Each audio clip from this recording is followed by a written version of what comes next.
कल्पना कीजिए एक ऐसे दलदल की जहां कदम रखते ही इंसान घुटनों तक धंस जाए। आसपास एकदम 100% उमस हो, मतलब सांस लेना भी मुश्किल लगे, और ऊपर आसमान का तो नामो निशानी ना हो।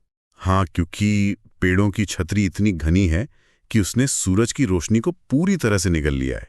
मतलब वहां दिन में भी एकदम गुप अंधेरा होता है। बिल्कुल। ठीक है, चलिए इसे समझते हैं।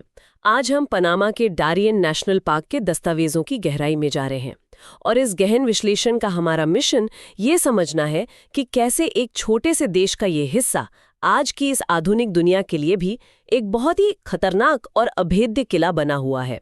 सही कहा। इस जगह को समझने के लिए ना हमें अपनी आम समझ को थोड़ा किनारे रखना होगा। देखो, जब किसी जंगल में रोशनी जमीन तक पहुंचती ही नहीं है, तो जीवों के पास बचने या शिकार करने के तरीके एकदम अलग हो जाते हैं। मतलब वो एक प्राकृतिक ब्लैक होल की तरह बन जाता है ना, जहां रोशनी नहीं है, बस हर कदम पर छिपे हुए खतरनाक जीव हैं। एकदम सही उपमा है। वहां के जीव लाखों सालों से इस खौफनाक माहौल में ढल चुके हैं, जैसे जगुआर या विशाल बोआ कंस्ट्रक्टर सांप, या फिर वो जहरीले मेंढक। जो, अरे हाँ, स्रोतों में उन जहरीले मेंढकों का जिक्र बार बार आता है। उनका जहर तो इतना खतरनाक है कि इंसान के नर्वस सिस्टम को चंद मिनटों में ही शट डाउन कर सकता है। बिल्कुल, कुछ ही मिनटों में। लेकिन मुझे यहाँ एक बात समझ नहीं आती।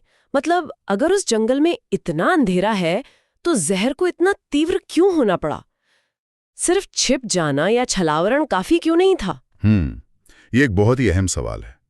देखो, जब रोशनी कम होती है ना, तो बोआ जैसे सांप या दूसरे शिकारी देखने के बजाय शरीर की गर्मी और गंध से शिकार करते हैं। अच्छा, तो सिर्फ रंग बदलने से कोई फायदा नहीं है? बिल्कुल नहीं। ऐसे शिकारियों से बचने के लिए आपके पास ऐसा हथियार होना चाहिए जो पहले ही वार में शिकारी को खत्म कर दे या लकवा मार दे।